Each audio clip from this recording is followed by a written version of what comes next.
Hello. Hello. Hi everybody.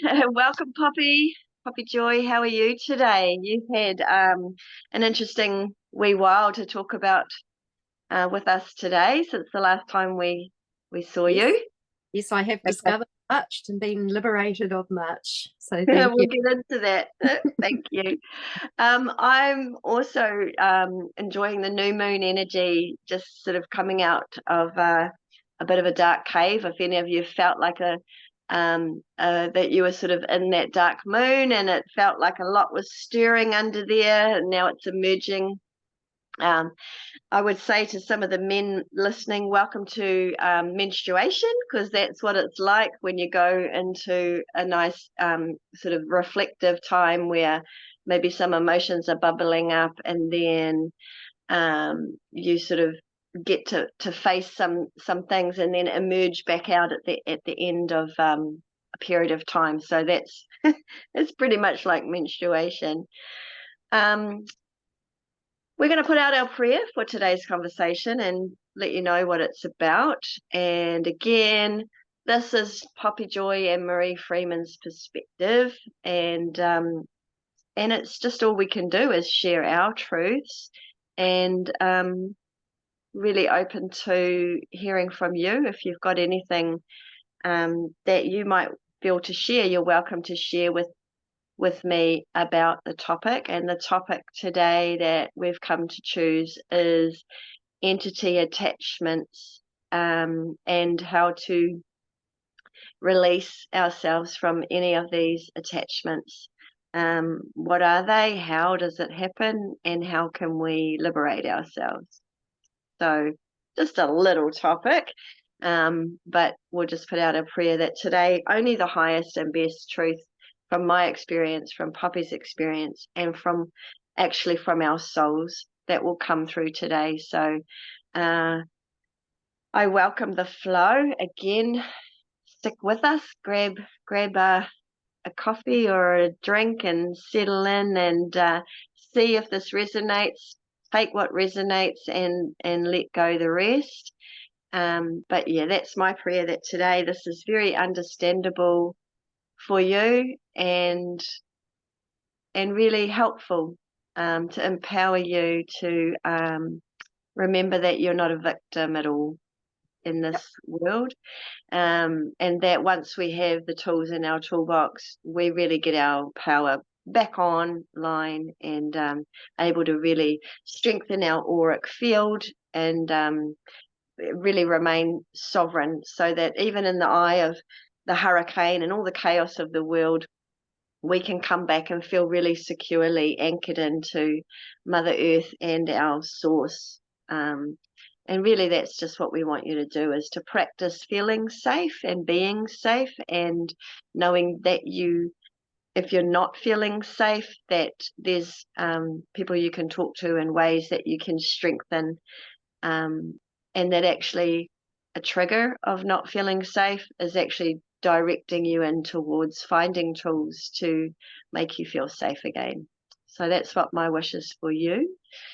And Poppy, would you like to begin with whatever is the Mayan cosmic light information you have for us in this moment?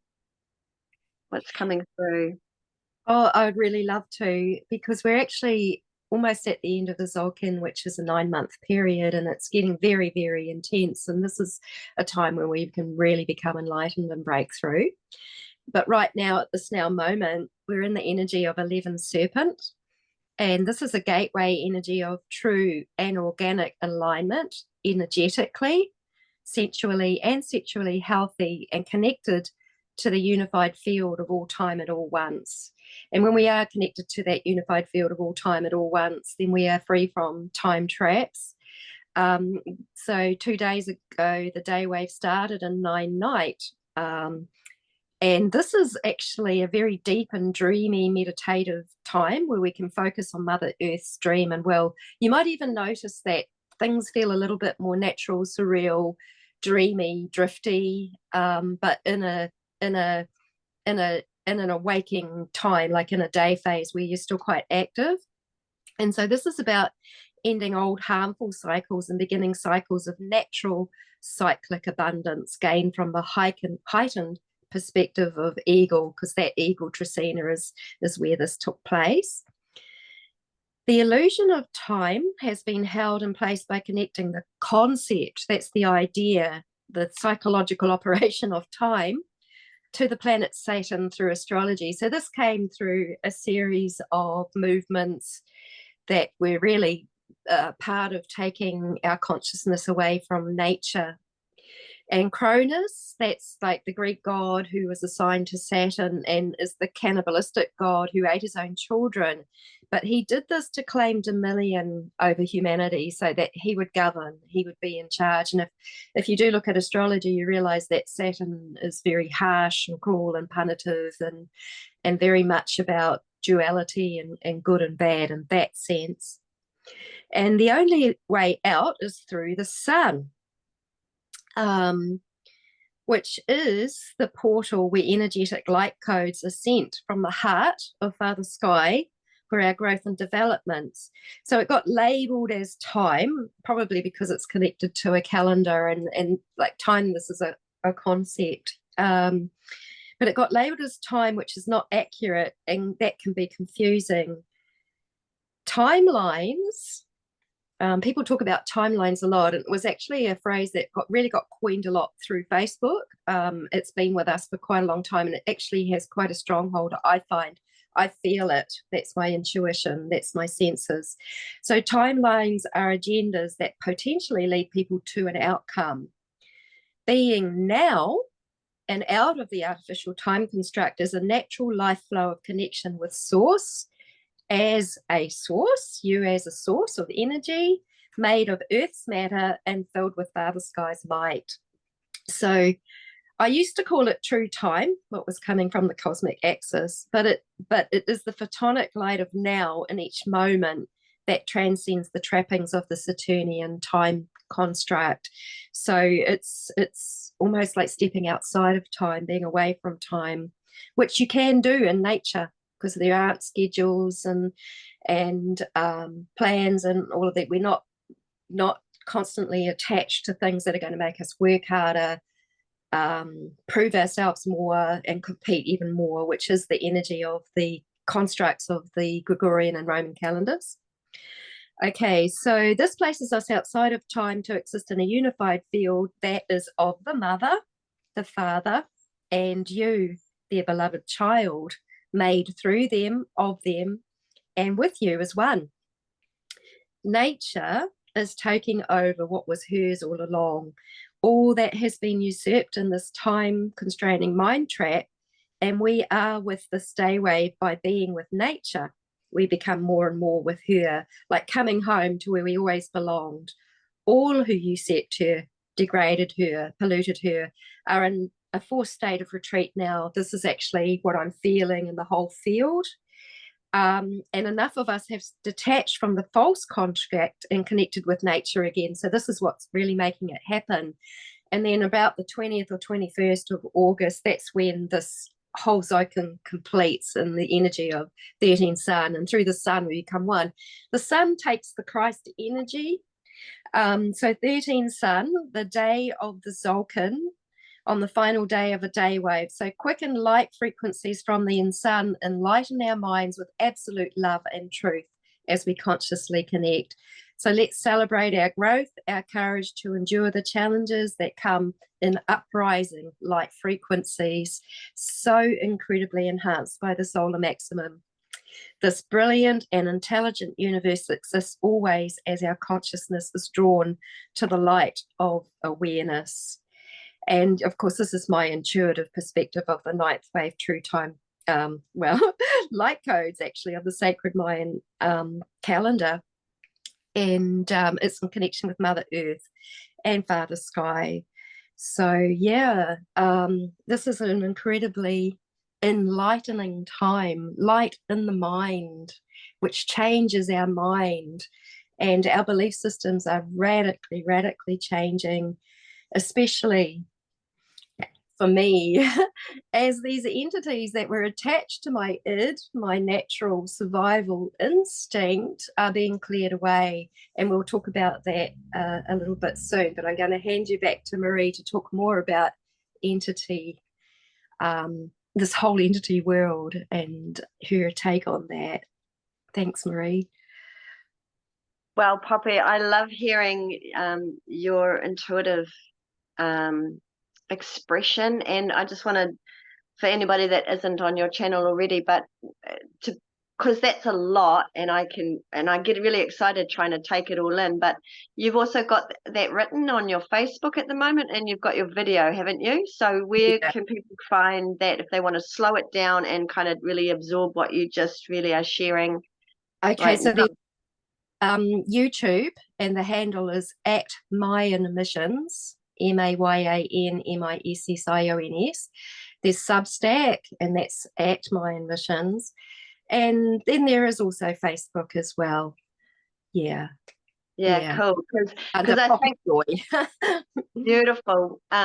Hearing what you have to say, I just inhale it. But for some people with the different styles of absorption, like to read it or listen to it and pause and reflect. So it's just great to have, knowing they can go back and listen to that more in depth in your videos.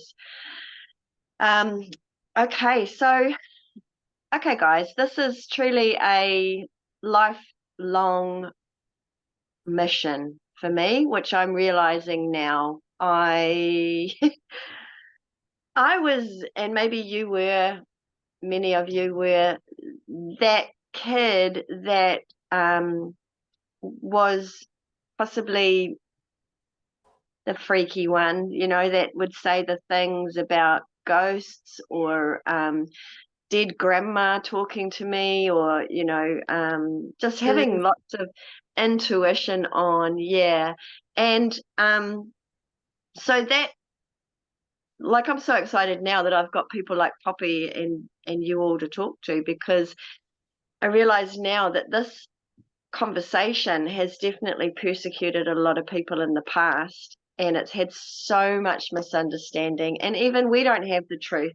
We have a truth, we have our truth of our experience, but ultimately we don't know and cannot know um, everything about all of this understanding of entities. But we have lived a life, and we have lived an experience, Poppy and I and many of you, and I just want to talk about that conversation. I want to make it normal. I'll be honest, I had a birth mother who was hospitalized in mental health for this kind of experience, talking about entities and voices in her head. And oh, kitty cats come around whenever we talk about entities. Um, I don't want to make it. I really want to shift humanity forward, and I really want to bring the conversation way out of psychology and crazy and put it back into holistic, which is, everybody knows when you get a baby that's brand new, just fresh into the world, that baby, when you hold it in your arms, is looking at your aura. Okay. And you always say, oh, it's such an old soul. Okay. It's actually seeing more of the physical world than we do daily. So it can sense and it can see, because all of its senses are um, on, as we're born, where all of our senses, generally, if you're a healthy baby, your senses of the five normal ones, but then your extra senses, and babies are hardwired to really be connected with those senses to the parents for survival. So I want to talk a little bit about my brief history with my children, and a little bit of my own growing up, and then how that relates to this big work that we're doing now, which I'm really proud of, because I'll just state it here. I'm really proud to be liberating humanity of invisible parasitical entities that feed off our light, our photonic light energy. Just like petrol in the car, we have had invisible things draining our energy. And so just going back a little bit into what people would have called paranormal, I want to make normal, because every time I speak to mothers, well, not every time, but a lot of time throughout my life, I've spoken to mothers, and we've gotten into this topic of conversation, which I love to talk about, being making me normal, making me sane, and asking others, what's your experiences? And we find that our children have had um, things that are typically invisible show up, whether that is a deceased relative, or I've even had some children. I used to have my son and his little buddy at 3 years old or 4 years old talk. I'd be listening in on their conversations, because they'd be talking about seeing ghosts of cats. They just see lots of like cats and dead animals, like dogs. And then you hear a little bit later from the person's mother that, yeah, they did have a dog and it's now deceased, or the cat is there's history of cats on the property that are deceased and buried, whatever. So it looks like, and it sounds like ghosts, but what they're talking about is the fact that there is this thing called disembodied spirits that I've now come to really believe and understand from my own experience. And probably you develop this belief only by experience. I never used to believe in devil or entities or demons or vampires per se, but I'll get into, now that I've grown up and had experience with parasitical energies, that I've changed my mind. And that's the nature of growing up in this world, is you're always learning and growing, and you can't believe in something unless you've usually had an experience with it. So my children, I had paranormal activity in my house. I had been opening into some spirituality and opening my awareness, and having a little bit of a kind of a manic depressive experience. And I equate that to meeting my birth mother, who had bipolar, and it sort of like triggered and sparked something in me. We were having this shared experience as I was learning a bit about my birth mother and all of the voices that she had. So she would come and we would talk, and then she would go, and I would explore my own spirituality, and then things would happen in my house. And my son, I had a little baby and I had a little son, and the little son would say things like, because we talked really openly, he would say, there's a man in the corner and he has chains around him and he wants me. And, for a 4-year-old, what do you do with that? I didn't know what to do with that. And he was quite terrified to go to sleep at night, and then would have night terrors and things like this. And weird things would be happening in the house, where I was a stay-at-home mum, so I was home a lot, and things would just start to happen where I would almost see like a whoosh of fuzzy energy, and then a picture frame would fall off the wall. These sort of things. I was actually getting quite frightened, and I was sensing that this energy was building, and it felt like it was trying to frighten me. And I was trying to stay on top of it, observing what was going on and becoming aware of, it feels like it's trying to frighten me. Rather than just being frightened, I was like, it feels like it's trying to frighten me. This feels like what you would call poltergeist activity. I wasn't really afraid until it sort of really got to destroy the peace in the home, and my children were starting to get really unnerved by some of the visions that they were seeing. Like my son would keep saying, that this he didn't have the word entity or demon. He just said this black figure in chains would be trying to scare him. And I mean, I had to do something. So I started to investigate my own soul. And I was starting to go inside and ask for help. And I remember one night the house was really going a little bit weird, like things were falling off the wall, and uh, things like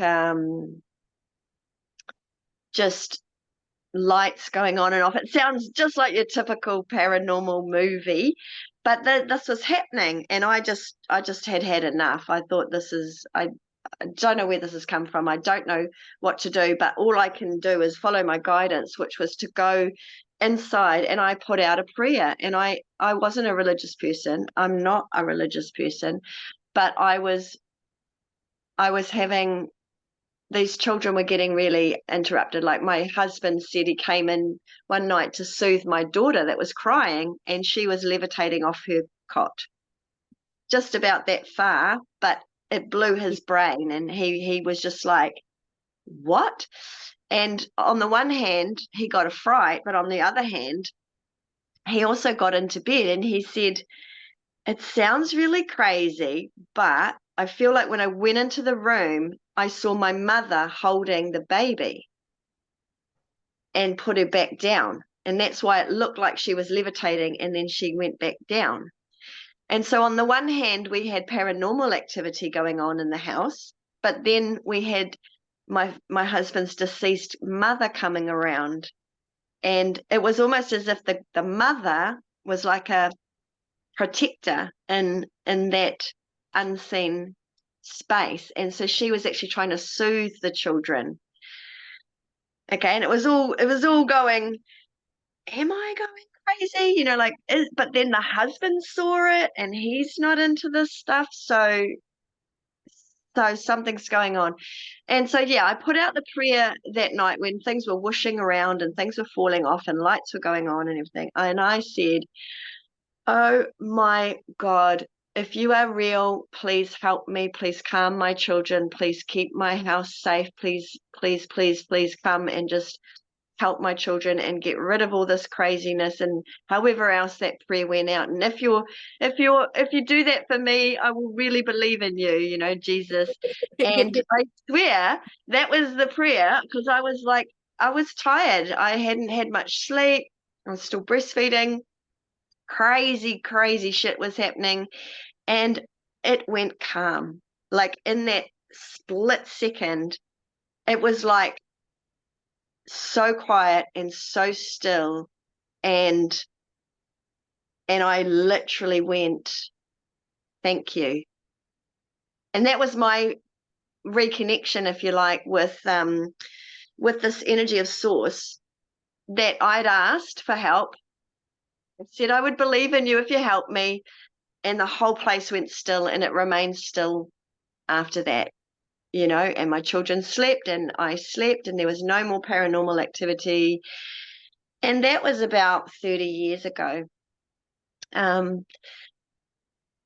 there's so much more I could share, but I don't need to there. I might fast forward to COVID. And so COVID lockdown, Poppy and I have shared a little bit on some of our videos. COVID lockdown for a lot of people had quiet for the first time in a long time in people's daily or home life anyway, for those that were at home. And that quiet meant that a lot of the senses were awakening back up again, the natural senses, and the ones that get overloaded when you go to work and you're busy and not really paying attention to your gut instinct and your extrasensory perceptions, were still starting to come back to a lot of people. And this is what I've heard talking to people, is that they got really forced inside, they had to spend a lot of time with themselves, and some of that was emotionally distraught times and facing a lot of addictions and a lot of trauma, but then coming through that as well, um, and also hearing a lot of interesting stories about the one like the one I'm going to tell you, about unseen forces, so this nice quiet time that I'd had a lot of my life, with no sort of paranormal activity, had sort of come back to having some paranormal activity during COVID. And I had the experience where in my dream time, some really big minotaurs were coming up, and in my dream time, terrifying me. So minotaurs are like from your legends, the Greek and Roman days, of half horse, half man, or half goat, half man. There's sort of all that sort of interesting, Yeah, yeah, yeah, yeah, technology. yeah, basically just unusual mythology, I thought. And it was coming around in my dream time, and it was terrorizing me. And it really did have me in my dream time feeling that anxiety of being chased and hunted and terrorized by these things. And I was at that time also getting online. I've shared this before, but um, trying to connect with other people that are on a similar journey with me. And I did. I found some people that were opening into some parts of themselves in their purpose work similarly to me, but they were also talking about these nightmares and also these minotaurs. And I was like, wait, I'm having that, but you're telling me you're having that and you're having that from all around the world. These different people were having these same nightmares of the same uh, mythological creature, and they were really getting terrorized. And also these other sort of demon-like, like your typical horned, big, beastie demon kind of energies were coming in as well. And so we just all discussed it a little bit and realized that we're at different stages of it. Some of us have just had these things happen and are really freaked out, and others have been having it for a little while and they've managed to find a way to stop it. And this is what they did, is they realized that when you laugh, so if you're feeling really afraid and something in you just can laugh at whatever it is. If you laugh at a bully, it takes the power away, like out in life, they don't like it. But if they're trying to intimidate you and you laugh, that you've won, because they don't have the power over you that they wanted to have. So the same was happening in the dream time. And I started laughing at these entities, firstly making myself laugh, but then literally realizing that every time I laughed, it got smaller and smaller and smaller. And I was actually having a conversation going, okay, you really scared me then, but what's happening? And I was actually in my dream time dialoguing with these things, and they're saying, well, you're taking the fear out of us. You're literally like a balloon. You're deflating us. And we can only be big and scary if you are scared of us. And so I really did think I was losing my mind at that point in time. I'm like, okay, I'm talking to an entity, but I'm also getting insight about this thing called entities. And as I dialogued more and more, I realized that they were just what looked to be like a hologram, and it was getting smaller and smaller and smaller as I was getting not afraid, as I was getting stronger and stronger and stronger and calmer, just really calm and really matter of fact in my conversation, just like I'm having the conversation with you today. And so the information I got from this entity was that it transforms by how this is getting into that sort of that the mind observer, that when we observe something, it is what we're observing. So if I'm in a state of fright, I'm going to observe it showing up big and scary and menacing. But if I have a little change on the inside and I change my mind, or something changes, then my observation, my observer, is observing this thing differently, and then it transformed in front of me. So it really is about your perceptions and how your brain works, and what you observe, and it's all connected into your feelings. And I can't really explain it, whether it's a real thing or whether it's a mind thing, but this is how it was showing up for me, is that I was observing something, I changed my mind about it, I reduced my feelings about it, and it changed. Yes. So that was in the dream time. And then in the daytime, interesting things were coming in as well. And I was getting, Poppy and I talk about this thing called Watiko, which has come a word from a lot of ancient tribes in Native America, and different other groups and wisdom keepers around the world, that there is this thing called Watiko. And we have a body which we can see, and we have a mind, but the mind is not contained in the body. The mind is in our auric field as well, and it's connected to source, and it's the mind of God, and it's the mind of the universe, and it's big, and we're connected in with it. So if you have a mind that is outside of you and inside of you, and you have trauma, the trauma is sort of recorded in your mind, and it affects your body. And with that recording, which is why some people can read people, and read auras, and read energies, and read emotions, and just basically body read, we can see these traumas holding in our mind, in our body, in our space. And the entities can actually attach to our trauma.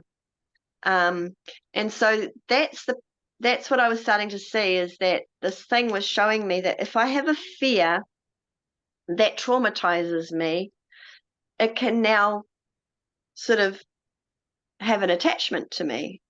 Okay. And then what it was doing was, it was using my fear like petrol in a car, and that petrol in the car kept it big, and kept it alive, and kept it like, it was like a smoky cloud, But when I started to take my fear away from it, the smokiness and the cloudiness dissolved, and it started to dissipate and get smaller and smaller. So this giant minotaur started to lose its energy, because it didn't have my power feeding it, got smaller and smaller and smaller in its look, and it became a tiny weeny little unicorn. And whether that's my mind making that up or not, but I actually saw a transformation by removing energy from it. I'm I am going all over the place. Sorry about that, guys. But wanting to say that the mind space where you hold your traumas, is how these parasites that are in the invisible spectrum can attach to us. And I would direct you to have a look at Laura Whitworth's at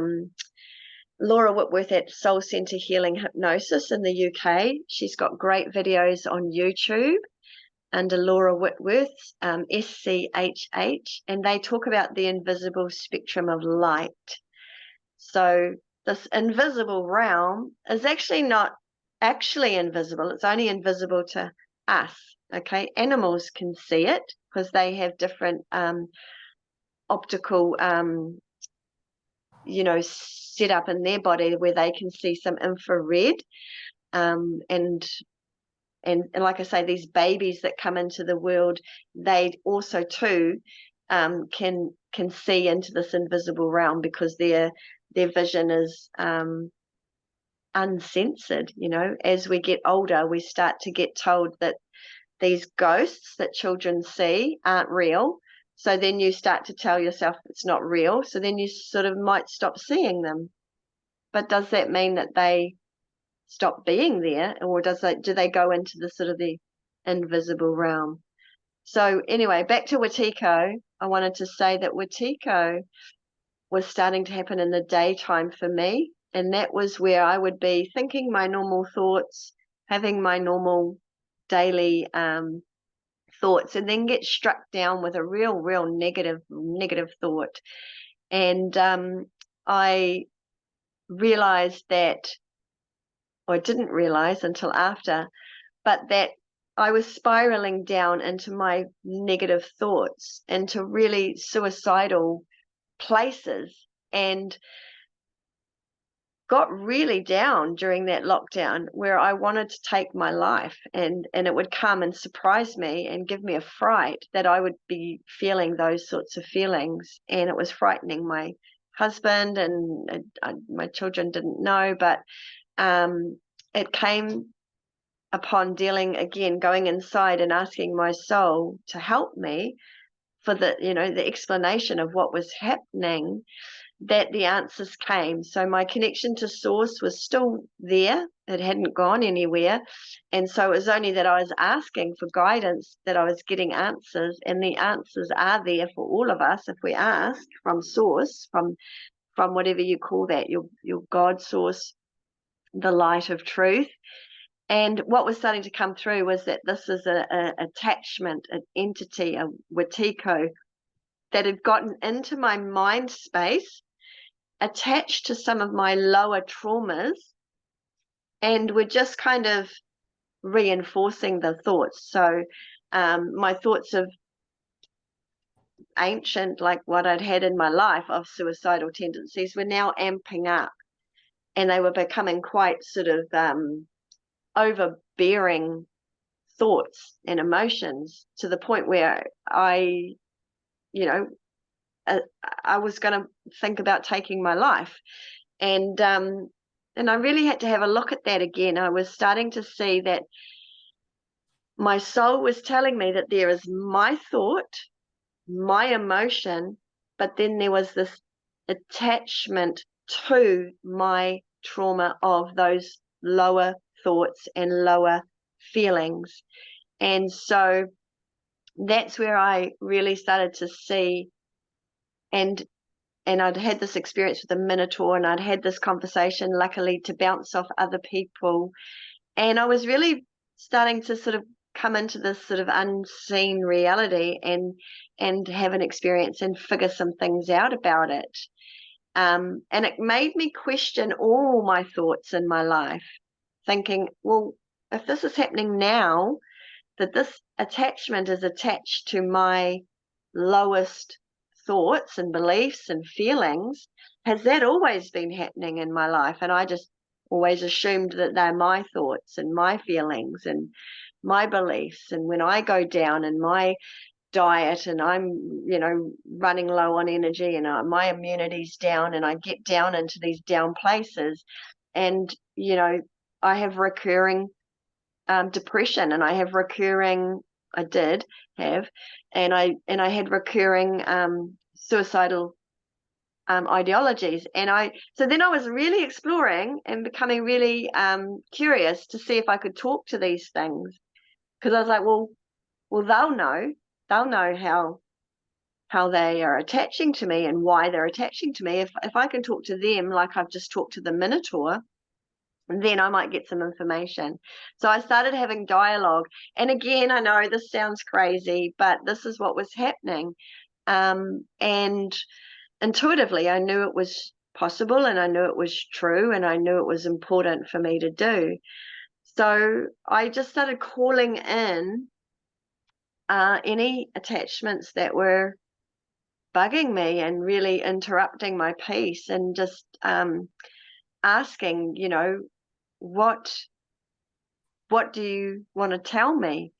And that's sort of what sort of started me on the journey of dialoguing with the unseen realms more and more. I used to do it when I was a child and talk to deceased relatives, and or I would be that little girl that would tell somebody that you know, there's a little baby here and it wants to talk to you, and then the mother would say, well, I just lost a baby, or um, you know, I would always connect people up with spirits, and just have things to say out of the blue. So this was me kind of coming back on in an adult way, and awakening some of my listening senses to listen to the unseen realm.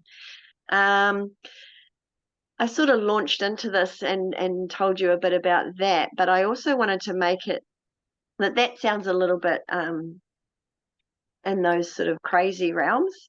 Yeah, but also I want to put it over to you that we've all had some sort of paranormal activity that we've brushed away because we couldn't understand it.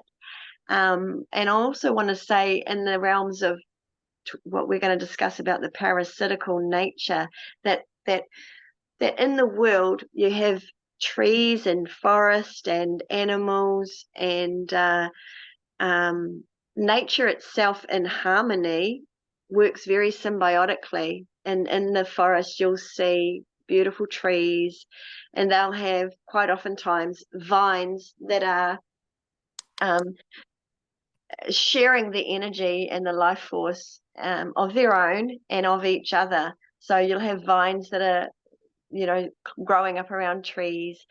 And there'll come a time when maybe for some of those trees, the vine is taking a little bit more of the nutrients of the tree and the life force of the tree, and the tree looks a little bit not so thriving, and the vine is really thriving, and it's sort of taking over, and really using all the power of the tree and all the energy of the tree. That's one natural way of seeing that a natural symbiosis can go out of harmony, and the life force that's there for the tree is really being taken, and that the vine is overgrown and it's taking more energy. I don't know if it's right or wrong, but that's what's happening. And the other thing is, you can have animals that are really sensitive. And so if there's animals that have been in an abusive household, or if they are a familiar animal, which means that they're there for the owner, they can sometimes absorb emotion because they're trying to heal the environment, and they're a natural sponge and they just take on emotion.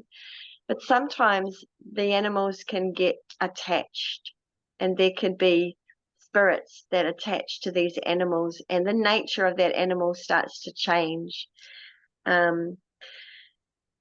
The other thing that happens with the parasitical world, the unseen world, which we can see in our 3D world, is the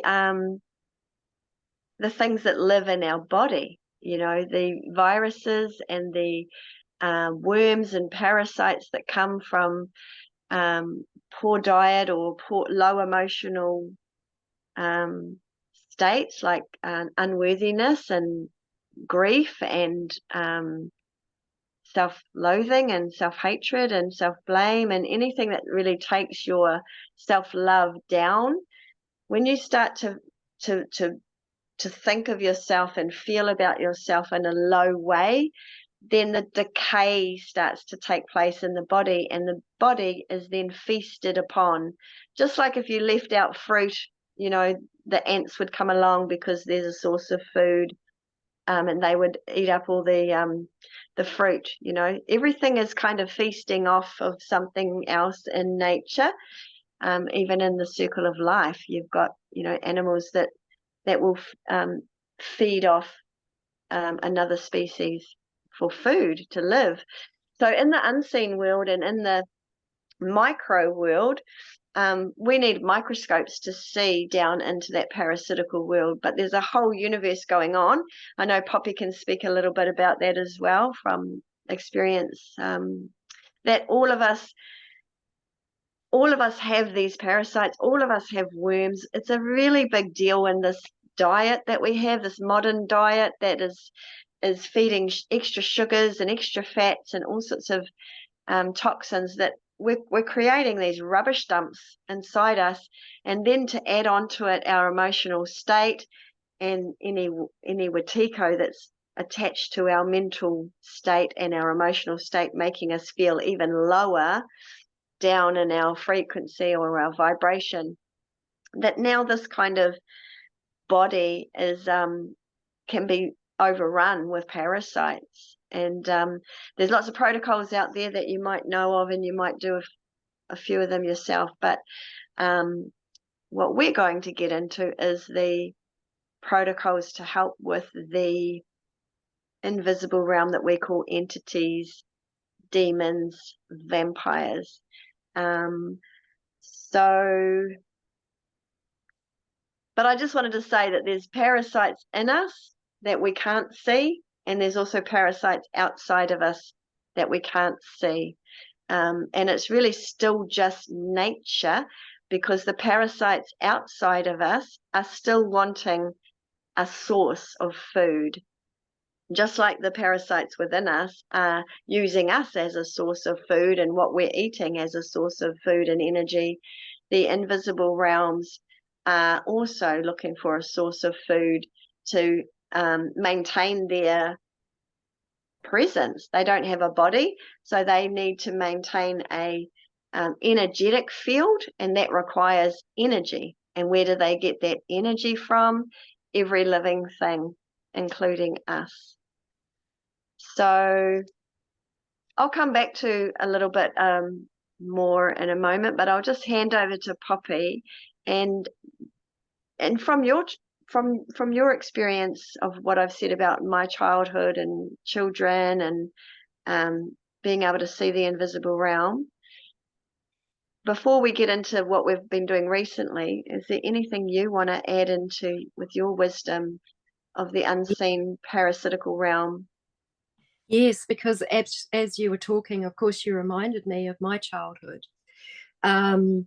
And I always saw things. So these glasses, these are called Erlen filters, and they have a special prescription color that actually filters out light so that I can get around without seeing all the swirls and distortions and things that are actually there. So because I was only 2 and younger when I received like the first big traumas in my life, I think it stopped it did. I've been told that it did actually stop my vision and my hearing from fully developing. It's almost like I've still got sight and hearing that was a little bit more like how it would have been in the womb, a bit more closer to that. So when I close my eyes, I still see some of what I see with my eyes open. And I do feel that they called it scotopic sensitivity syndrome initially. Syndrome just that means they couldn't explain it. But I've always been aware of energy, always, and was a very, very, very terrified child because, especially at night times, my room was just filled with activity, and it was absolutely scary. Even things like one of the entities that came, and this is even, it can even come through Walt Disney programming. So this was Bugs Bunny would actually come and visit my room. He would come in on a cloud, kind of going across like that, eating a carrot. He'd go, "What's up, Doc?" And then it's like there's been so much programming to do with doctors and medicine and everything in me, and like all of the, and when you realize and you see these things, but I screamed, I would scream, I would bang on the door, and my parents would tell me not to be silly, that it was all my imagination and that none of this was real. And I used to see things always, all of the time, and I was constantly told, especially by my parents, this isn't true, this isn't real. And quite brutally, it was very brutal. That, and so it came to the point where I doubted everything that I did see and did know, because it's like, for me it was absolutely real. I was seeing these things at the same time they didn't. So But I do feel that that my parents were handlers too, and they were actually trying to send me away from seeing this world, and so, and then when I went through incredible, terrible, depressive episodes when I was in my 30s, and my marriage, my ex-husband was doing all sorts of silly satanic sex magic behind my back, which I actually got to see because I was seeing into those worlds. And so when that was happening, I was being raped even by spirits. There was entities like zombies that would walk through the door, not through the doorway, through the door. And there was these ghoulish, depressing, like, yeah, they would have been disincarnated spirits, and they hovered around me. They hung around me. They get really drawn to our emotions and our moods, but also they cause our emotions and our moods. Because if we take the human being, from what I know, purely untraumatized, there's none of that. There's none of those things are calling forward for our attention. We don't need that, that emotional guidance system, which is showing us anger or depression, all of these things that are out. We would actually not be attracting these experiences, even because it's actually the trauma that I believe brings these things. They become thought forms.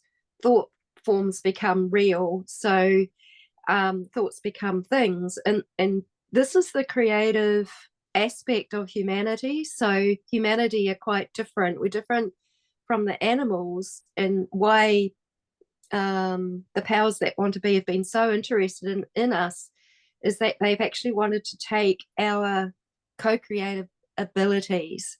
So if we had the most robust, incredible, well-balanced belief systems, we would have been creating the most robust, incredible new earth. And and this is the sort of thing that is actually starting to happen, as so many of us are actually relieving themselves of the trauma where these thoughts happen, but they are actual beings, like what you said, that everybody was seeing minotaurs at that time, and that was the energy that was around. So yeah, I was constantly harassed by monsters when I was a teenager. In my bedroom, there was a very dark energy at the end of the up in the ceiling that would sort of just come out, and it would loom at me, and I would hear it through these ears that didn't develop quite properly as everybody else's did, but it was actually saying, I'm going to kill you, I'm going to get you. And it would loom at me, and this energy would come. It was like a dark cloud, and sometimes it takes a little bit more form, but it would loom right at me and come close to me, and it was torturing me and terrorizing me. And one night it got so strong. I mean, I very, very rarely bugged my parents because they were very harsh about these kinds of things, that I was actually, I got really quite hysterical over it. And their reaction again was, this is, you're just torturing yourself. You're just, like, they blamed me, and they just put it all on me, that I was the one that was at fault, and that these things don't happen. And it becomes like mental illness. And of course, the psychiatric profession hasn't wanted us to observe these kinds of things that people like Jerry Mazinski has discovered, that there are themes with the voices that are seen, or the entities that come around people, and there are definite agendas, and they are attached. So with the work that I've been doing with Marie to undo the trauma of satanic ritual abuse, I've come across certain principalities, certain entities, all sorts, and my life has got a heck of a lot better every time they have been removed. I'll give a really good example of the recent one when the time is right within this interview. But yes, most certainly, the unseen world is key. It has been key for me to find my way out of what's been left from satanic ritual abuse. So they do these terrible rituals to you, which alter the belief system. So of course, then our mind makes things real that are there, which holds things in a pattern and a flow where we constantly miserable, detached, able to be exploited, to be used, fears and doubts and all these things kept getting used for the purposes of those who want to govern and control our reality. So yeah, it's been incredibly vital for me to discover and see things. And I found that people will get triggered the most, and particularly medical people or mental health people, when I would start to talk about something I had seen or something that was in the invisible world that I knew, or when I would say, I believe I was being attacked at this time, it was almost like the entity that was within that person or the familiar thing would rise up and go quite ballistic, and almost there'd be another attack at at judging my sanity or my worth, or a condescending thing or a quick dismiss. And it wasn't actually the person that's doing that, it's what's connected, or that it's that entity that is attached to that person. So therefore, like, we don't have to take things personally often when someone has quite a reaction towards us, especially if we're talking about these kinds of things, because they have fears and they hold fears, or even the entity holds fears. They do not want to be seen. So satanic ritual abuse is a world of secrecy, occult, hidden things. And this is how they operate. And then we have dimensions that they operate from, where these magic is done and these rituals are done, that hold things in place that can keep humanity in these places. Like, for some people, it might just be like you feel really depressed. And often, if there is especially when people want to take their lives, and like, I've had programs on me which are suicide programs, that would kick in when I actually started to even reveal this kind of stuff. It was almost like there was a program like to take me out, because this must not be known, it must not be seen. What happened in satanic abuse must not be known and must not be seen, because then they can carry on. And now it's all getting cleared up by many, many survivors that are speaking out and getting amazing support through people like Marie, because we've seen the unseen. And it's from there that we can clear those out. And I have got, so do you think it's the right time to go into the latest experience, Marie, with the heart attack? Does it feel right Um, to go on from here? I think just in a little minute, because you've just Yeah. sparked a little bit more education. So Yes, please take it. it's such a big topic, everybody, and I know it is a little bit rambly, but it's just because we haven't practiced this. This is just off the cuff. And as we start speaking, we start recalling it. So Poppy's experience with satanic ritual abuse is really the purpose of my being here, so that we can discover the entities that are directed at people. Yes. So so as I was having conversations with myself, just having conversations with these entities, I was learning from them, learning that they weren't just random things, that they were actually things that were sent. And then that just boggled my mind.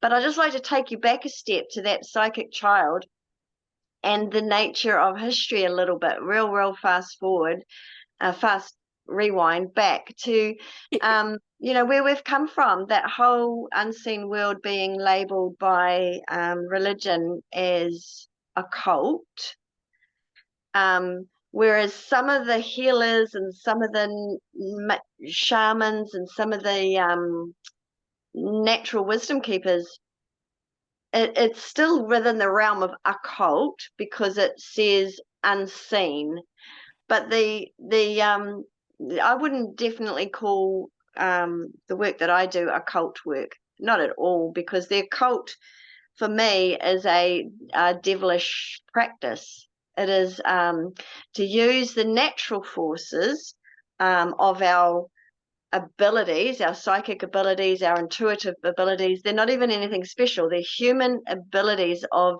extrasensory perception, extrasensory perception that's been used to keep us alive, to keep us away from floodwaters, fires, you know, back in the tribal days, to keep us out of danger from animals, you know, being preyed upon by living out in nature and savannas and, you know, places when people lived outside.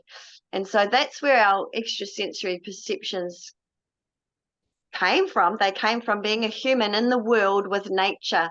And then as as history's sort of taken us indoors and into homes and into churches and into removing natural practices, they've really dulled down our senses, and just through living we've dulled down our senses, so that if you do now experience your extrasensory perception, people think it's out of the ordinary, it's extraordinary, but it isn't. It's just that many children, many adults haven't really dulled down too much their normal human abilities.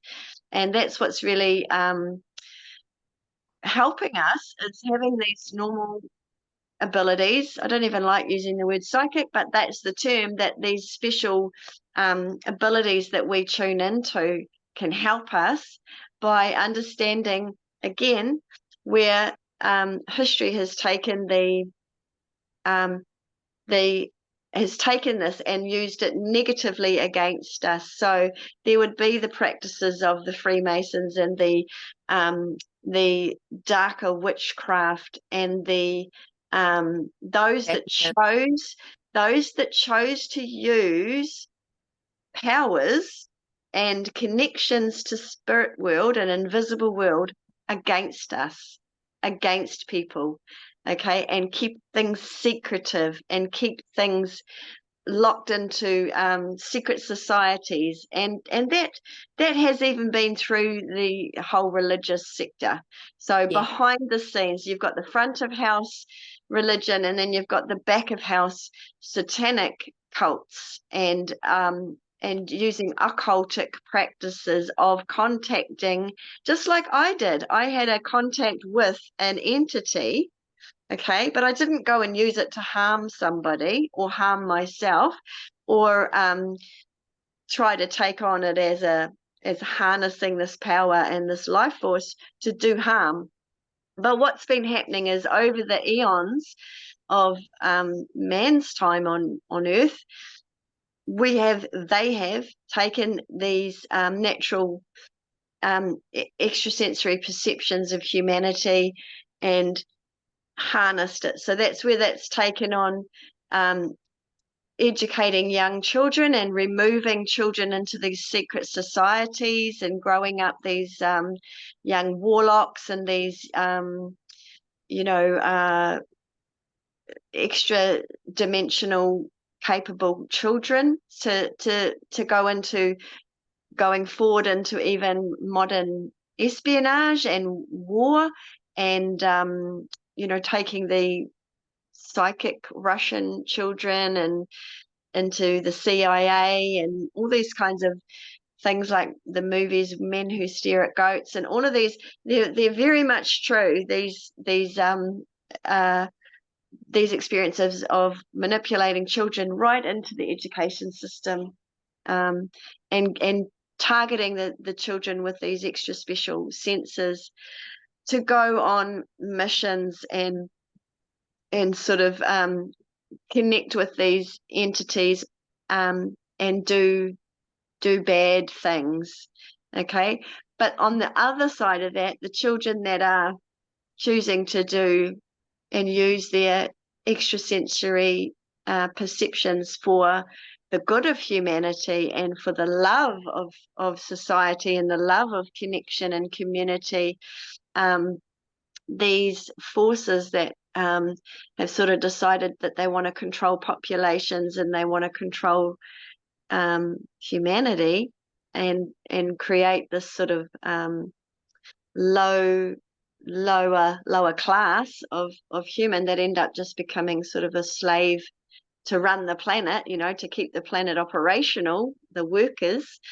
They've sort of kept our energy and our psychic abilities and our natural abilities with intuiting natural forces like the elements. Actually, like we used to be really tuned in with the wind, and we used to be really tuned in with the earth, and really tuned into air, and really tuned in so that we could live safely and harmoniously in community in tribal ways.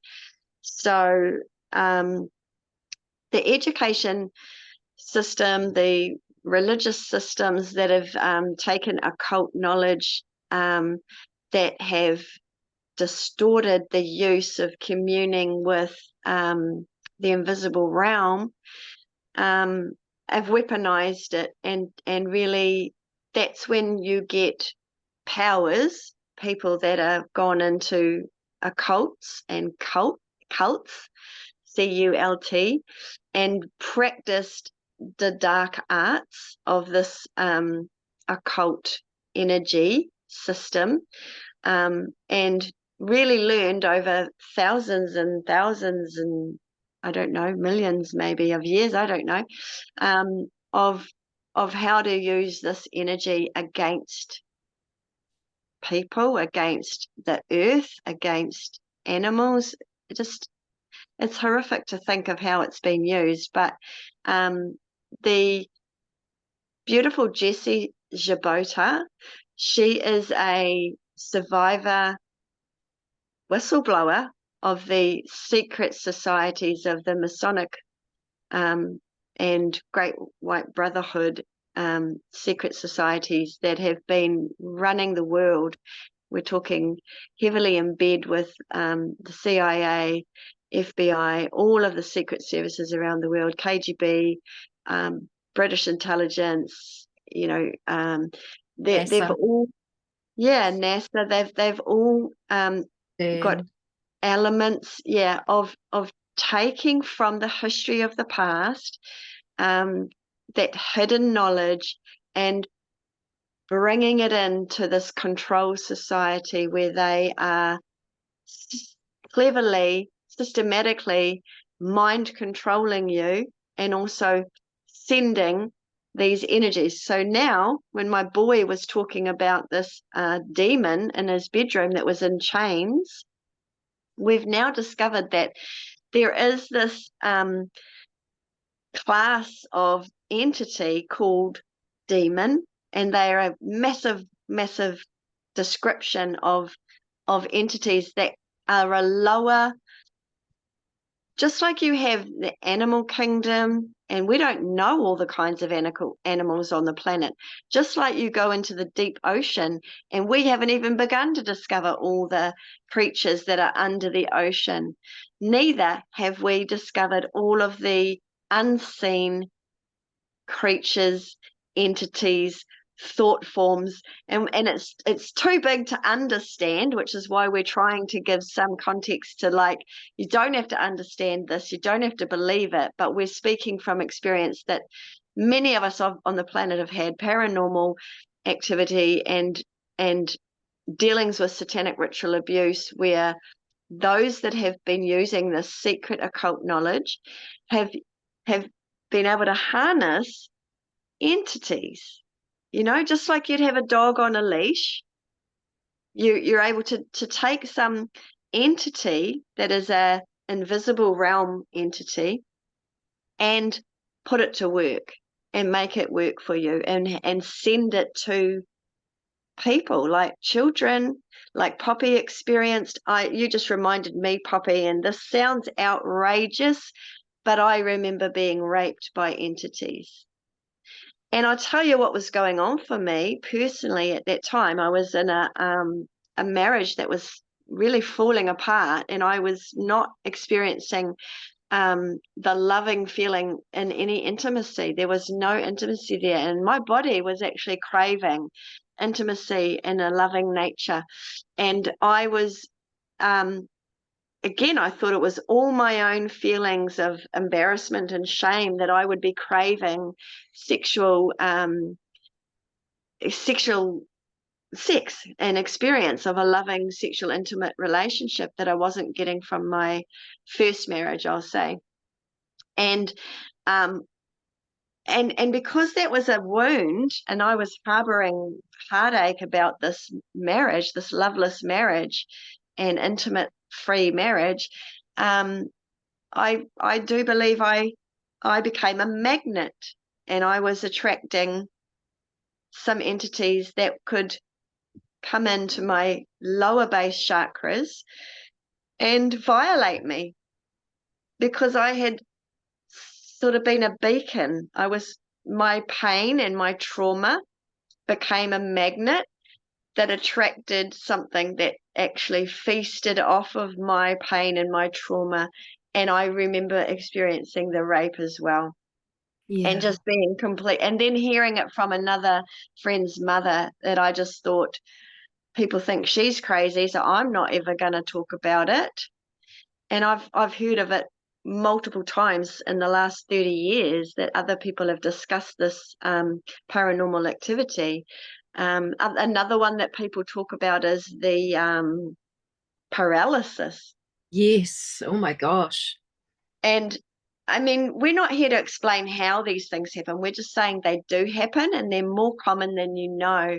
That even my son, my 15-year-old child upstairs, I'm pointing because I'm in a 2-story house. He's not passed away. He's up the stairs, but he even would discuss with me that he would have this night paralysis.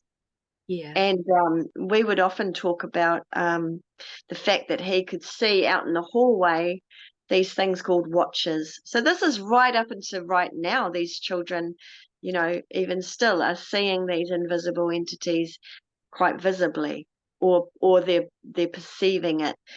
But I'll go straight to, I guess, some of the work that Poppy and I have been doing. So Jesse Zaboda gives us a lot of information about how the occult world, the Masonics, the deepest, darkest occult trainings are using entities, and above that, principalities that govern entities in a hierarchical entity structure, just like on earth where you've got that circle of life where you've got the lion and the wildebeest and the gazelle, and everything is sort of in a hierarchical framework that sort of feasts off each other to exist.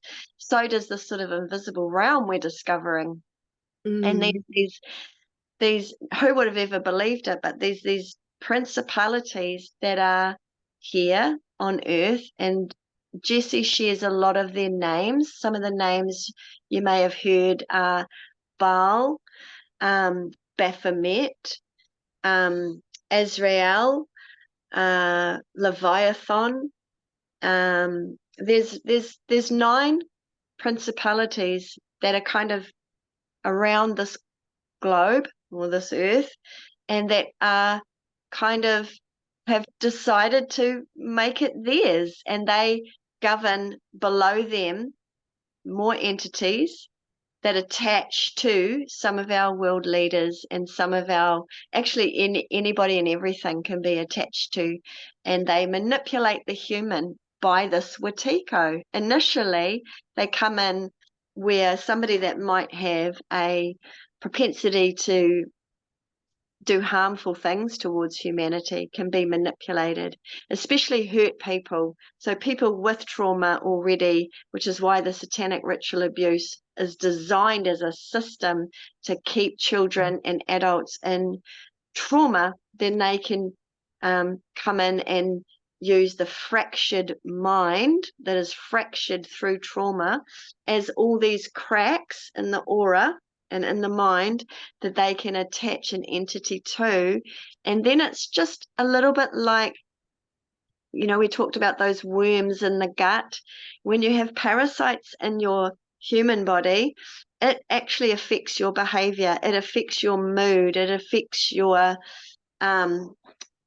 like people that are riddled with worms and riddled with parasites can be very angry people. Okay, so all the way through, you've got entities that can attach on the outside and in your mind space, and from the inside in that gut space, and in that parasitical realm that it lives inside you. It can really start to manipulate your behavior, and the occult have been able to use the state of a person at a low vibration, and keep them in their own traumas and re-traumatize them with new traumas to attach these basically like leeches that can come in and then really get in and play with the mind. And that's where some people don't even realize that they have entities. We're moving into this conversation because of the satanic ritual abuse, but it's also sparking me to the disembodied spirits, which Laura Whitworth talks a lot about with things like alcoholism and drug addiction and grief. If you've got these sorts of traumas in your life, then your mind field is fractured because of your trauma, and you can easily get disembodied spirits that will attach to you and try to use your life force. And a classic case of that is in a bar, in a place where they serve alcohol. Even some of the old pubs, in England and just anywhere really, but where there's a lot of coming together to drink, generating a lot of energy. People have gone into bars to alleviate depression and family life and trauma and things. So they take their trauma there. It becomes like quite an energetic, They drink palpable. spirits. They drink spirit. Yeah, the Al Ghul, which is labeled alcohol, Al Ghul, came out of the fact that you're drinking spirits into your body.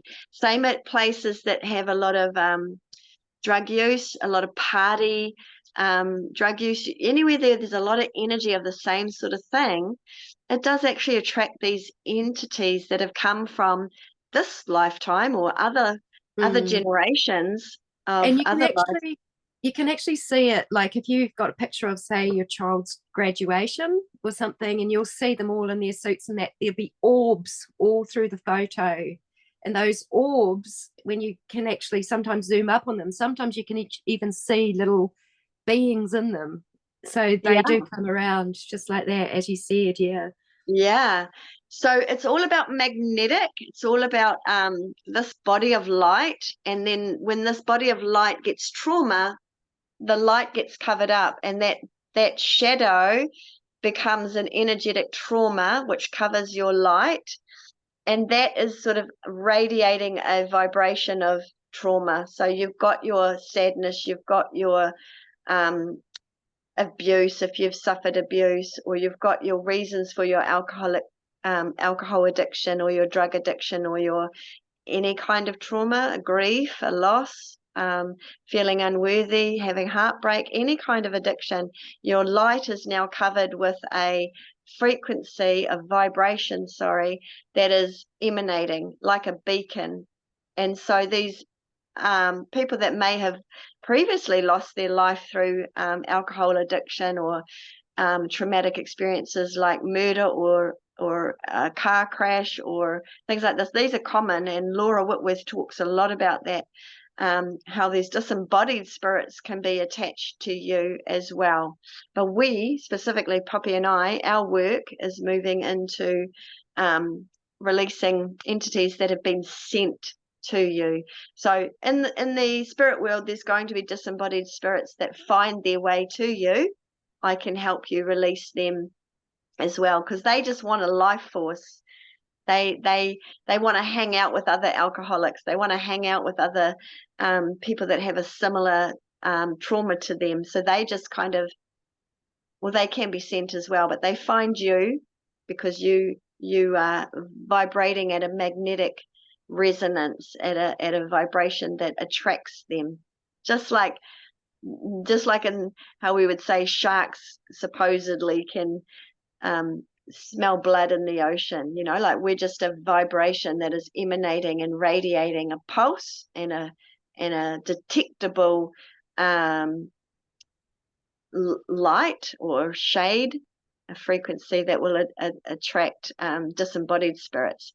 But on this level, going back to these principalities, which Poppy's going to share really amazingly, the incredible experience she's had in her life and what she's just overcome just recently.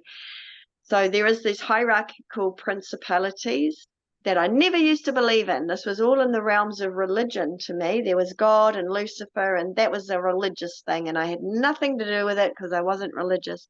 But having had experiences of releasing demons and vampires from myself, I've had to revisit my belief system and update it really fucking quick because this shit is real and it's crazy and it's unbelievable. But the reality was that we're quite powerful. We are a huge light. And just like dealing with parasites in your gut, it's up to you to go and do the parasitic cleanse and protocols to remove parasites and worms from your gut, and also find other people to talk to where you know how to release any parasitical energies that might have attached to you, whether they're disembodied spirits, the old ghosts thing, or these even more sinister entities that were programmed onto you and sent onto you on purpose to extinguish your light and diminish your joy and your love and your peace and your power connection to source and earth, and just keep you in a real low vibration so that you don't thrive, and that they can keep you submissive and compliant, really. So Poppy's experience with satanic ritual abuse and surviving into her beautiful, shiny age that she is now. Just recently, Poppy, you've had dealings with some principalities and some entities. So please do share. Please share what you've been through recently. Well, what I discovered with the help of this beautiful Marie here is that the principality of death I've been bound to it most of my life. Now, just over a year ago in May. Now, we're not talking about. Yeah, I know, but this is leading into it. No, but if you could tell the viewers, we're not talking about natural death, are we? No, this is where death is after you. So this is an energy where I was being pursued by death. And I just want to cover this first because what happened is that I was going along in life trying to get better from cancers and all kinds of things. And a therapist then went and got herself involved with Baphomet. And then she did something very abusive to me where I nearly died. The suicide was calling me so powerfully and so strongly at that time that my soul could have almost, well, it would have been taken. So what was happening at that time is a grand master had got access to a chakra by my falling into a trap. I was actually sliding out of my body. I had really big paralysis symptoms. They had physical cause as well as that, but it was like it was just terrible. It was torturous. It was terrible. I got really badly abused. I had this moment where this time I could have, I was the closest to suicide there.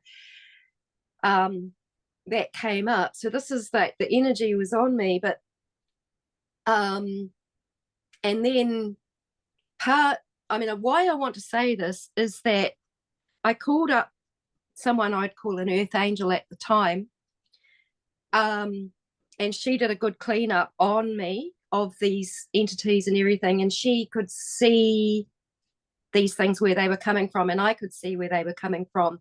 There was an argument with the therapist. She did not want to believe that it was coming from this place, but I saw it very, very clearly. And this is where when you see something in these, through these dimensions, and you know it and you say it, then they get really upset because that means their game is not working. So I was actually framed and end up in mental health, framed with conditions that weren't even mine, and that all happened. And then I came back. I found myself in a safe place, and I actually contacted Marie because I could not see how I was going to carry on living. So it was actually like I just felt that I couldn't live through everything that was going. And that was when she said that she could help me. And that was just about 9 months ago. And since that time, she has been working so, so closely with me. There's been all kinds of entities that have gone out of me.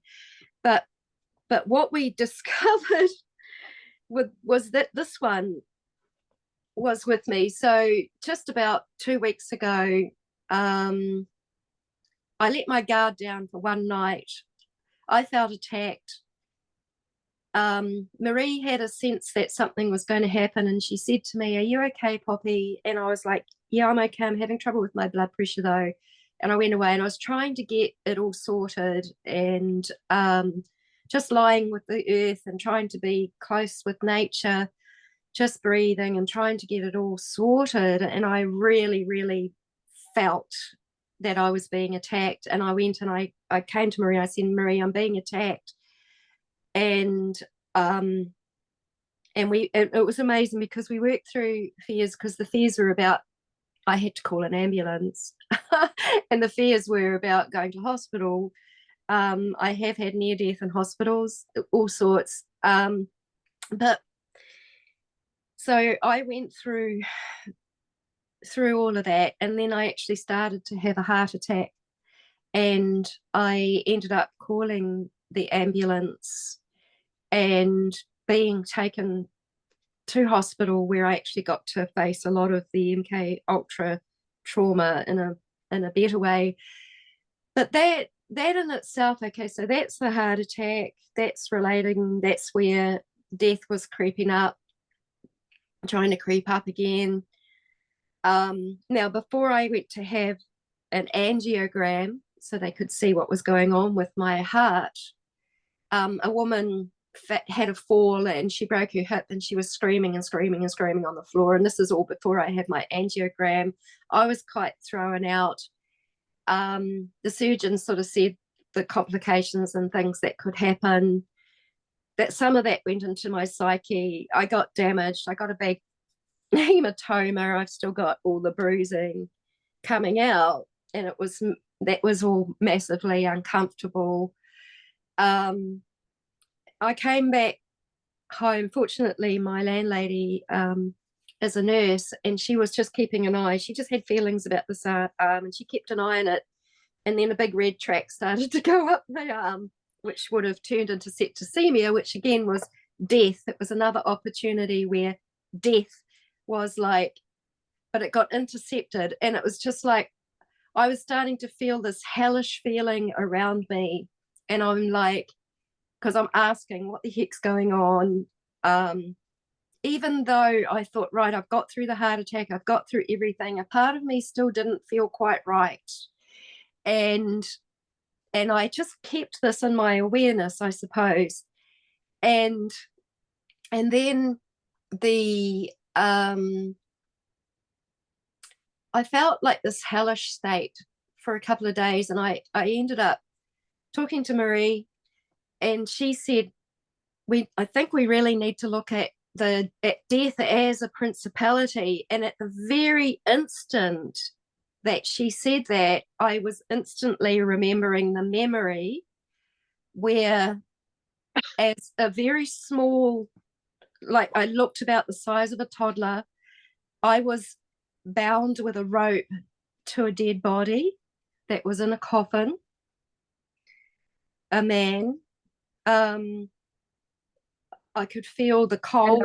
ritual. It was a ritual.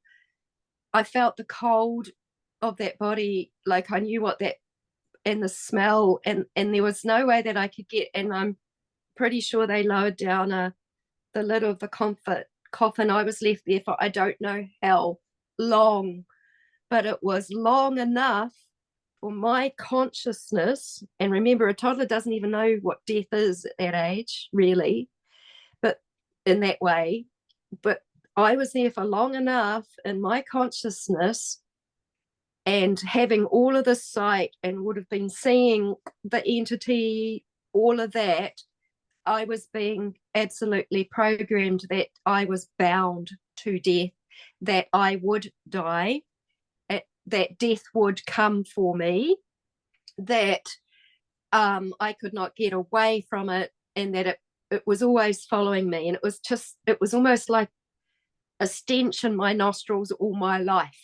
It's the only way I can really explain it. And it was just, it's very, very incredibly depressing, incredibly macabre, and, just that this was programmed into me. So what actually happened is that my mind made it real that death is after me, but it happens at kind of the subconscious level. Like, I'm not going around thinking death is going to get me, death is going to get me out loud, but my subconscious feels it, knows it, and so of course that gets magnetized to me. So we needed to go through the process where I no longer consented to death having its way with me, always being around me, always haunting me. It's amazing how it all came out with the symbology too of the Olympics and the pale horse. And that is actually supposed to be what was represented. So these are thoughts and massive belief that all came out that hold things in place. That dark horse that death rides is followed by Hades, hell. And here I was, like, for a couple of days while I'm really trying to work out what's going on, I could feel hell. It was just like, all I can feel is hell. And I had to be courageous enough and strong enough to be honest enough to feel that without feeling fearful, but like really knowing that I was finding out what was going on. Now, these are all things that are unsaid. Poppy, just right there, that was a broadcast, global broadcast of that ceremony. And so that is a way that these programs go out across to trigger people into these lower frequencies and lower programs that have been programmed into not just people with satanic ritual abuse, but all of humanity that have been slowly programmed over time to drop down into some whatever subconscious programming's come through all of us. Like, we don't even know what we're programmed with, but it's definitely not a pretty show, and it was a broadcast, and this happens time and time again. Yeah, and it triggers. And in your case, you overcome the triggering to heal it. So carry on. Yeah, the triggering. Yeah, because like these things, when they do this kind of programming in the CIA, they know that you can do all of these things. They are masters of demonology and the dark arts. The books were written, demonology was written one year, and the King James version of the Bible was written the next year. And all of this knowledge becomes, it gets infused through religions and through strongholds of the mind, which, I'm actually saying that the Gregorian calendars are those strongholds, because they are what removes us from nature, which removes us from our intuition, which removes us from our senses, which removes us from seeing all these things. And then when we go back and we're trying to operate in this world, and I'm saying to mental health practitioners and people, well, this is what's going on. And they would say, well, that's mental illness, it's paranoia, that's you're crazy and you should be shut up Delusional. and drugged. And the very act of drugging someone is dissociating them again from their nature. So they know about dissociation and they say, you have a problem, you're dissociated, you're not in your body. But then their answer is to even take you even further out of your nature and out of your body. But then we have these amazing people like Jerry Mazinski, who has gone around and he's talked to people that have been told they have schizophrenia because they hear voices in their head. And these are the parts that will get developed. Some of those parts are ourselves, our traumatized parts of our being.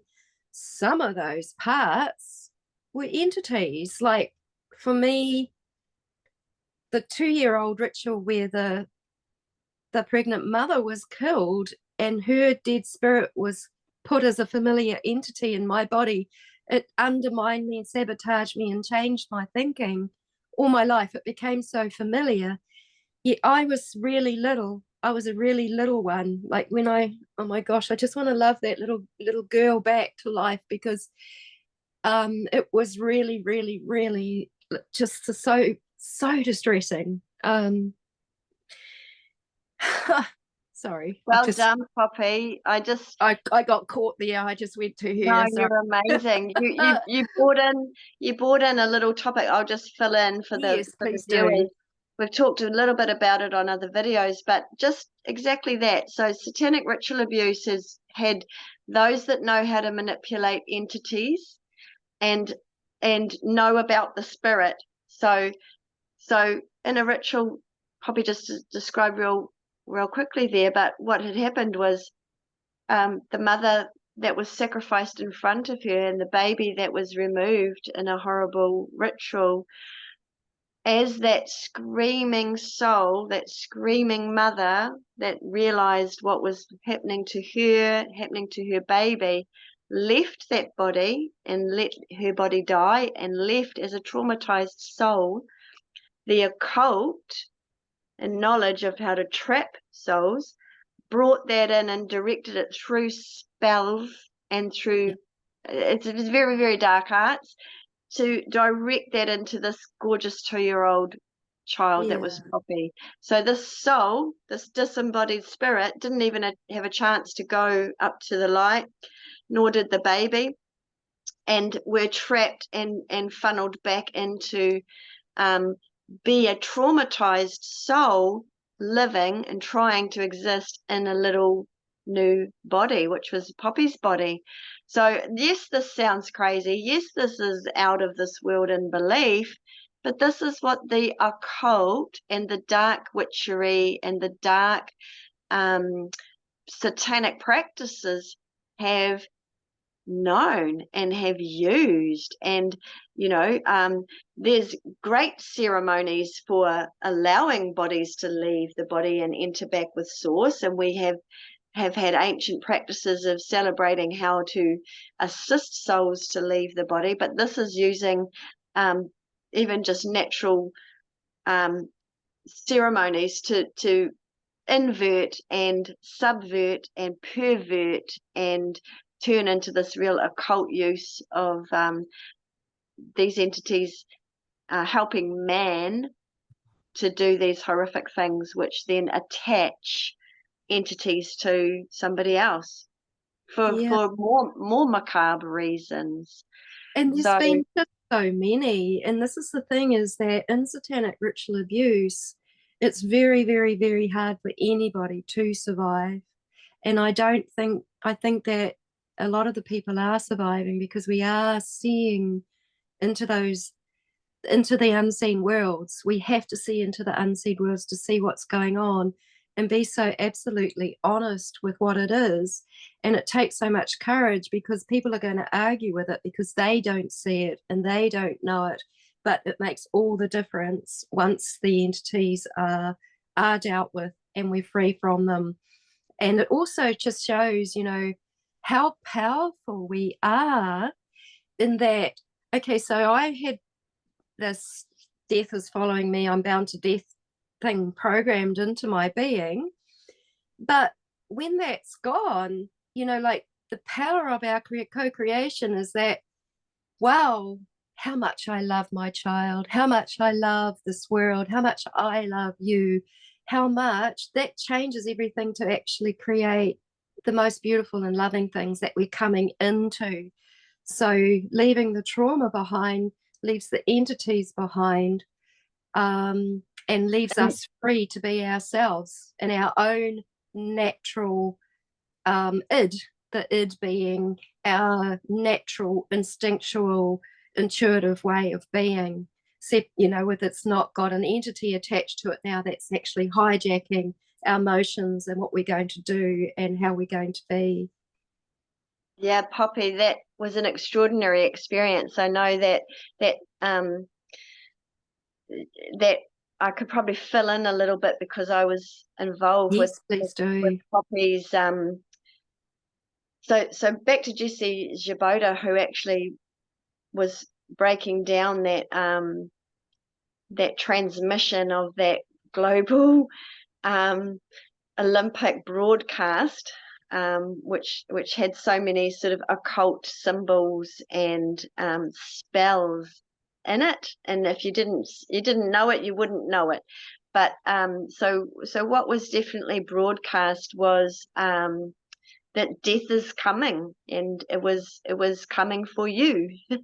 And I know that sounds crazy out of an Olympics thing, but that was all the symbology that they were using. That and if you watched any of that ceremony, which I didn't, I watched highlights of it through Jessie's breakdown of it. I clearly saw a really bad TV show Yeah. of all this occult symbology. And so but what that has done is it's shown us that what Poppy was talking about, our power, is that there's so much that we haven't said today. I know it's a little bit overwhelming, but the idea that practices from ancient groups could possibly try to attach entities to other human beings to keep them down sounds like a bad movie, and it in fact is where a lot of our Hollywood movies have come from. They've come from this um, art imitating life, and so you know, with a lot of the hidden occult demonology books entering into that time where the kings and the queens were having access to it, and popes and religious leaders were, you know, dropping in some of these mind control instructions for the psyche Yeah. to become subservient to leaders in a church, leaders in a secret society, leaders in an occult system. Basically, be not your power, be not your light, be not yourself, but be subservient. And polarity, you know, Poppy and I spoke about polarity in one of our videos about how natural duality got really inverted and turned into a horrible torturous game of no peace, where you were in polarity. You were never really in peace and harmony. You were always being dominated, or you know, being the dominator of a situation, and all of that kind of what do you call that, competition in the world, and striving, and you know, trying to get ahead of people and all that kind of thing. It's all led to this low vibration that we're not in harmony, we're not in community, we're not even in our self, we're not in our power and in our light. And so however you've come to find, if any of this resonated with anything in your past, about disembodied spirits or paranormal activity or mind control, or entities or satanic ritual abuse, it's all that we are all affected. We've all been attached to, we've all been fractured in our mind over programs that have lasted thousands of years through very, very clever principalities puppeting men and making men puppet the common people and have that hierarchical control. And so now it's time, that was always prophesied, that humanity would break free and reclaim its power and recall its energy. So any of these fractures of the mind, many of us are coming in and finding people like myself and others that are helping us release traumas, emotional traumas, so that these cracks in the mind that show up like a crack can knit together in our aura and in our mind, and it kind of really brings us back into wholeness.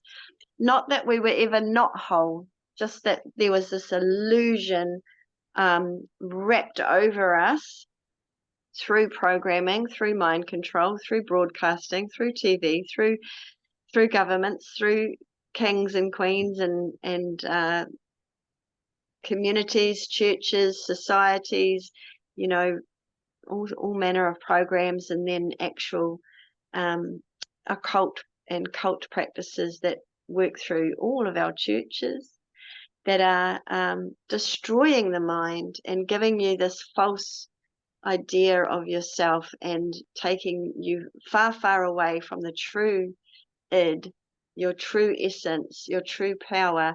And our job with Poppy's experience and my help supporting myself release myself from some entities that were draining energy away from my own body, and working with Poppy and other survivors, and even just last night a young man, we're discovering that everybody on earth has had attachments, and we've thought that it's become so familiar that it's our own mind, it's our own vulnerabilities, it's our own insecurities, it's our own bad habits, it's our own guilts and shames and perversions and whatever else. But actually it hasn't been. It's been manipulated, it's been over stimulated and overgrown, that our own natural human mind and traumas and pains and everything have been kept in a loop in the mind that will just keep re-traumatizing us, so that we never break free back into the light and the peace and the stillness and the connection to source and the peace on earth that resides in our body. So this job that we're doing, is about asking you to have the courage to firstly release your traumas that have come from childhood, so that you are strengthening the cracks of your mind, and then having the language given back to us that says, I do not consent to any entity attachment or AI attachment to this body, mind, and soul. And that is just such a short phrase, but it has been used in exorcisms and all sorts of other ways of doing entity release. But we just want to normalize it, that it's part of your spiritual hygiene, that you have been drained by society, you've been drained by work, you've been drained by friends and family that siphon your energy, and then you have this Watiko that gets into your cracks in your mind and and reinforces your lowest thoughts about yourself and about life, that you're not good enough, that you're unloved. Then you've got those puppet masters above them that are absolutely with an agenda to keep humanity down in those lower thought forms and those lower feelings, and never coming into the power that's really coursing through you all the time. So a whole bunch of people around the world putting a whole lot of puzzle pieces together, really, for this story of what is an entity, how did it attach to us, why is it attached to us, and we're open to one-on-one conversations, and there's plenty of information out there, and we're all starting to wake up with these light codes coming from the sun. They're really waking up our critical thinking and waking up our inner light and our inner power to go to awaken your awareness, even to say, I don't feel like myself. Like I said, with these parasites in your stomach, with these parasites outside you, they're influencing your behavior, they're influencing your mood, they're making you go to the vices of drink and drugs and food and comfort, suppression, habits and mechanisms to keep you down. And if you feel that that isn't where you want to be, and it isn't really you, and you feel that there is this new conversation that you're ready to have, which is about possibly these entities, and definitely Wetiko, that is getting in, it's even been called the mind virus over the years. It's really it's time to be brave, have conversations. You're completely safe having these conversations, and they go all over the place like this. And even today, like I kind of apologize, this isn't the talk that I thought I was going to bring out, but it's because the subject is so big. It's so big, and we might have many other conversations about Mm. this as well, breaking them down into the satanic ritual abuse MK Ultra programs. And then over here we might talk about the disembodied spirits and the Wetiko. But yeah, you're very welcome to talk more about it. Poppy, you're right there. Yeah, I am going to have to love and leave you, but I really want to encourage everybody to feel empowered, that you will find ultimate freedom. And you will know, you have to ask the question, what is the entity? You find the way, talk to either of us if you need to. With the But this journey is, method. Yeah. yeah, because this is what's liberating ourselves. Yeah. Thank you, Poppy. Okay. Thanks, everybody. Yeah, feel free to listen to this again, and just grab the bits that resonate and throw away the rest. Okay. Thanks, Poppy. Thanks very much for sharing. Thanks, Marie. Thank Bye, you. everyone.